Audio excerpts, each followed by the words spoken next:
नमस्कार दोस्तों, आप सभी का बहुत स्वागत है गेट इंस्पायर्ड मोटिवेशन चैनल में। दोस्तों, सबसे पहले मैं आप सबको दिल से धन्यवाद कहना चाहता हूं। आपके प्यार और सपोर्ट से आज हमारा परिवार 1 लाख सब्सक्राइबर तक पहुंच गया है। ये सिर्फ मेरा नहीं, हम सबका सपना था। लेकिन सच कहूं तो सिर्फ सब्सक्राइब करने से कुछ नहीं होगा। अगर आप सच में चाणक्य नीति से सीख लेकर अपनी जिंदगी बदलना चाहते हैं तो मेरी आपसे गुजारिश है, सिर्फ सब्सक्राइब ना करें बल्कि हर वीडियो को पूरा देखें, क्योंकि हर वीडियो में कोई ना कोई ऐसी सीख छुपी है जो आपकी जिंदगी की दिशा बदल सकती है। मैं वादा करता हूं कि आने वाले दिनों में आपको और भी गहरी बातें और भी सच्ची कहानियां और ऐसी सीखें मिलेंगी जो दिल को छू जाएंगी। तो चलिए इस सफर को मिलकर और बड़ा बनाते हैं।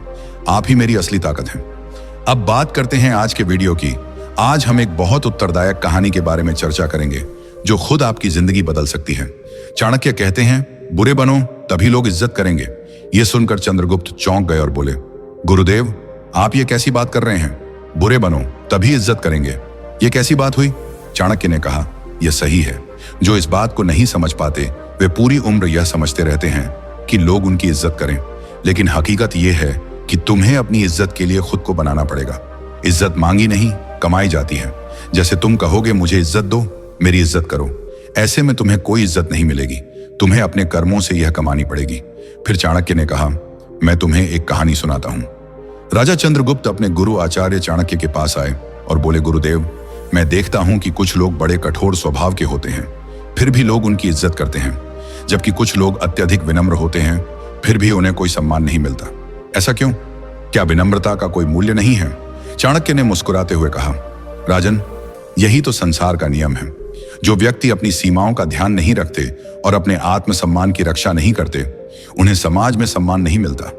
आओ, मैं तुम्हें एक कहानी सुनाता हूं जो इस सत्य को स्पष्ट कर देगी। बहुत समय पहले की बात है। एक घने जंगल में एक महात्मा रहा करते थे। वे अत्यंत शांत और दयालु थे। उनका आश्रम जंगल के किनारे स्थित था, जहां कई शिष्य शिक्षा ग्रहण करने आया करते थे। वे अपने ज्ञान और सद्गुणों के लिए प्रसिद्ध थे। उनके आश्रम के पास ही एक विशाल और जहरीला सांप भी रहता था। वह सांप बहुत ही खतरनाक था। उसके विष की एक बूंद ही किसी को भी मार सकती थी। वह जंगल के लोगों और आश्रम के शिष्यों को देखकर फुंफकारता और कई बार उन्हें डसने का प्रयास करता। इस कारण सभी लोग उससे डरते थे और उसकी जगह का सम्मान करते थे। एक दिन महात्मा ने उस सांप को देखा और उससे कहा, वत्स, तुम अनावश्यक रूप से लोगों को डराते हो और उन्हें हानि पहुंचाते हो। यह उचित नहीं है। हिंसा किसी समस्या का समाधान नहीं है। यदि तुम दूसरों को नुकसान पहुंचाओगे तो अंततः तुम्हारा ही नुकसान होगा। इसीलिए मैं तुम्हें श्राप देता हूं कि यदि तुमने आज के बाद किसी को डसा तो तुम्हारी मृत्यु निश्चित हो जाएगी। महात्मा की बात सुनकर सांप डर गया। वह अब किसी को डसता नहीं था। धीरे धीरे यह खबर पूरे गांव और जंगल में फैल गई कि सांप अब जहरीला नहीं रहा और वह किसी को नुकसान नहीं पहुंचाएगा। धीरे धीरे लोगों का उससे डर समाप्त हो गया। अब बच्चे उसके पास जाने लगे, उसे छेड़ने लगे, उसे पत्थर मारने लगे, उसकी पूंछ पकड़कर घसीटने लगे। कोई उसकी पूंछ पर पैर रख देता तो कोई उसे उठाकर इधर उधर फेंक देता। पहले जो सांप जंगल में सबसे अधिक खतरनाक माना जाता था, अब वह मजाक का पात्र बन चुका था। कुछ ही दिनों में उसकी दशा अत्यंत दयनीय हो गई। उसके शरीर पर घाव हो गए, उसकी चमक फीकी पड़ गई और उसकी आंखों में आंसू भर आए। अब वह एक कोने में जाकर छिप जाता ताकि लोग उसे और कष्ट न दें। कुछ समय बाद महात्मा उस रास्ते से गुजरे और उन्होंने देखा कि सांप अत्यंत दुर्बल और कष्ट में पड़ा हुआ है। उन्होंने पूछा, वत्स, तुम्हारी यह हालत कैसे हुई? तुम तो जंगल के सबसे ताकतवर जीव थे, फिर यह दशा कैसे हुई? सांप रोते हुए बोला, गुरुदेव, आपने मुझे श्राप दिया था कि मैं किसी को डस नहीं सकता। इस कारण मैंने किसी को नुकसान नहीं पहुंचाया। अब सभी लोग मुझसे डरना छोड़ चुके हैं। बच्चे मुझे प्रताड़ित करते हैं, लोग मुझ पर हंसते हैं, मेरा कोई सम्मान नहीं बचा। क्या अहिंसा और दयालुता का यही परिणाम होता है? महात्मा ने सांप को स्नेहपूर्वक देखा और बोले, वत्स, मैंने तुम्हें डसने से मना किया था, परंतु यह कब कहा कि तुम अपनी शक्ति का प्रदर्शन भी नहीं कर सकते? क्या मैंने तुम्हें यह कहा था कि तुम फुफकार भी न भरो? तुम मूर्ख थे जो बिना सोचे समझे हर किसी को सहन करने लगे। तुम्हें लोगों को काटने की जरूरत नहीं थी, लेकिन तुम्हारी फुफकार भी उन्हें डराने के लिए काफी थी। तुम्हारी एक गर्जना ही उन्हें दूर रखने के लिए पर्याप्त थी। यदि तुमने अपनी शक्ति का प्रदर्शन किया होता तो कोई तुम्हें इस प्रकार प्रताड़ित नहीं करता। याद रखो, संसार में सम्मान उसी को मिलता है जो अपने आत्मसम्मान की रक्षा करना जानता है। यदि तुम अपनी ही रक्षा नहीं कर सकते तो कोई तुम्हारा सम्मान नहीं करेगा। इतना कहकर चाणक्य चुप हो गए। चंद्रगुप्त ने उनकी बात को ध्यान से सुना और कहा, गुरुदेव, इसका तात्पर्य यह हुआ कि अत्यधिक विनम्रता भी हानिकारक हो सकती है। हमें अपनी शक्ति का प्रदर्शन करना आना चाहिए, अन्यथा लोग हमें कमजोर समझ लेंगे और हमें कुचल देंगे। चाणक्य मुस्कुराए और बोले, सही कहा राजन, यह संसार शक्ति और बुद्धिमानी का संतुलन मांगता है। जो लोग अत्यधिक विनम्र होते हैं वे कई बार सम्मान खो बैठते हैं, इसलिए शक्ति का संतुलित उपयोग करो। लोगों को यह एहसास होना चाहिए कि तुम में बल और अधिकार है, तभी वे तुम्हारी इज्जत करेंगे। आज हम चाणक्य के बताए 3 सबसे महत्वपूर्ण नियमों की बात करेंगे जो जीवन में सम्मान पाने के लिए अनिवार्य हैं। इन नियमों को यदि सही तरीके से अपनाया जाए तो व्यक्ति समाज में एक प्रतिष्ठित और सम्माननीय स्थान प्राप्त कर सकता है। नियम 1, जितना जरूरत हो उतना ही बोलो। चाणक्य कहते थे, मौन से बड़ा कोई आभूषण नहीं। जो व्यक्ति कम बोलता है उसकी बातें अधिक असरदार होती हैं। लेकिन कुछ लोग हर समय बोलते रहते हैं। वे हर विषय पर अपनी राय देने लगते हैं, चाहे उनसे पूछा जाए या नहीं। अगर आप हर समय बोलते रहेंगे तो आपकी बातों का कोई मूल्य नहीं रहेगा। लोग आपको गंभीरता से नहीं लेंगे।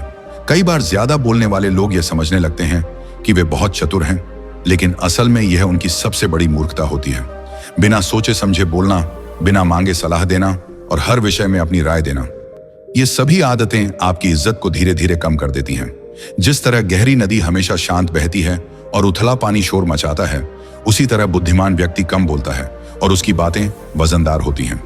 अधिक बोलना न केवल आपकी छवि खराब करता है, बल्कि यह कई बार आपको विवादों में भी फंसा सकता है। इसलिए अपनी भाषा पर नियंत्रण रखें और केवल उतना ही बोलें जितना आवश्यक हो। कैसे अपनाएं इस नियम को? जब तक आवश्यक न हो तब तक चुप रहें। दूसरों को पहले सुने, फिर सोच समझ कर जवाब दें। अपनी राय केवल तब दें जब कोई आपसे पूछे। हर स्थिति में धैर्य रखें और जल्दबाजी में कुछ न कहें। नियम 2, बिना बुलाए कहीं मत जाना। चाणक्य ने कहा था, जहां आपकी जरूरत ना हो वहां कभी मत जाओ। जहां आपकी उपस्थिति मूल्यवान हो वहीं आपकी इज्जत होती है। यह नियम सामाजिक और व्यक्तिगत जीवन में बेहद महत्वपूर्ण है। कुछ लोग हर जगह अपनी टांग अड़ाने की आदत से मजबूर होते हैं। उन्हें लगता है कि उनकी उपस्थिति हर जगह जरूरी है, लेकिन यह सोच गलत है। जब आप बिना बुलाए किसी के निजी मामलों में दखल देते हैं तो लोग आपको गंभीरता से नहीं लेते। इससे आपकी छवि खराब होती है और धीरे धीरे लोग आपको नजरअंदाज करने लगते हैं। हाँ, अपवाद भी होते हैं। किसी की मृत्यु पर या किसी के बेटे की शादी में बिना बुलाए जाना बुरा नहीं माना जाता, लेकिन सामान्य परिस्थितियों में बिना बुलाए जाना या जबरदस्ती किसी के मामलों में घुसना आपको सम्मानहीन बना सकता है। कैसे अपनाएं इस नियम को? बिना बुलाए किसी की निजी बातचीत या मामलों में दखल न दें। जहां आपकी उपस्थिति की आवश्यकता न हो वहां जाने से बचें। हर जगह अपने सुझाव देने की आदत छोड़ें। जब तक कोई आपसे मदद या राय न मांगे तब तक चुप रहें। नियम 3, हर परिस्थिति में शांत रहो और धैर्य रखो। चाणक्य ने कहा था, धैर्य ही व्यक्ति की सबसे बड़ी ताकत होती है। यदि आप जीवन में बड़ा सम्मान पाना चाहते हैं तो हर स्थिति में अपने मन को स्थिर रखना सीखें।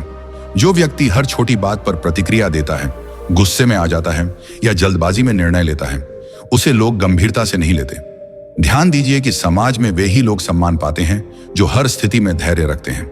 यदि आप छोटी छोटी बातों पर प्रतिक्रिया देंगे, गुस्सा दिखाएंगे या बिना सोचे समझे कार्य करेंगे तो लोग आपकी इज्जत कम करने लगेंगे। शांत रहने का यह मतलब नहीं कि आप कमजोर हैं, बल्कि यह दर्शाता है कि आप समझदार और संतुलित हैं। जो व्यक्ति बिना वजह चिल्लाता है, लड़ता झगड़ता है या जल्दी प्रतिक्रिया देता है, वह कभी भी लंबे समय तक सम्मान प्राप्त नहीं कर सकता। इसलिए जब तक आवश्यक न हो तब तक चुप रहना और धैर्य रखना सीखें। कैसे अपनाएं इस नियम को? हर परिस्थिति में खुद को शांत रखने की आदत डालें। बेवजह प्रतिक्रिया देने से बचें। जब तक सही समय न आए तब तक जवाब देने से बचें। ज्यादा बोलने और अनावश्यक बहस करने से बचें। इन 3 नियमों को अपनाने वाला व्यक्ति समाज में न केवल इज्जतदार बनता है, बल्कि वह अपने आत्मसम्मान को भी बनाए रखता है। इज्जत कोई ऐसी चीज नहीं है जो किसी से मांग कर ली जाए। यह एक ऐसी चीज है जिसे आपके आचरण और व्यवहार से कमाया जाता है। अगर आप इन नियमों को अपने जीवन में अपना लेते हैं तो न केवल आपकी इज्जत बढ़ेगी, बल्कि लोग आपको एक बुद्धिमान और गंभीर व्यक्ति के रूप में देखेंगे।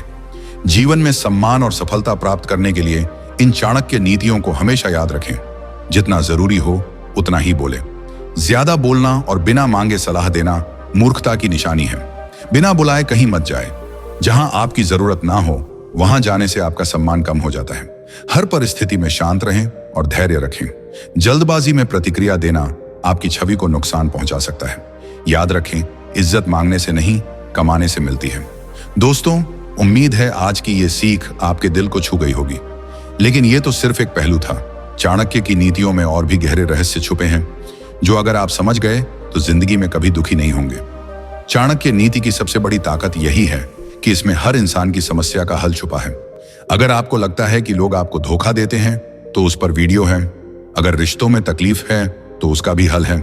अगर करियर में आगे बढ़ना चाहते हैं तो उस पर भी नीतियां बताई गई हैं। तो बस सोचिए आपकी जिंदगी में सबसे बड़ी समस्या क्या है और उसी हिसाब से मेरे चैनल पर वीडियो चुनिए। यकीन मानिए आपको उसका जवाब चाणक्य नीति में जरूर मिलेगा। मिलते हैं अगले वीडियो में, तब तक सीखते रहिए और आगे बढ़ते रहिए।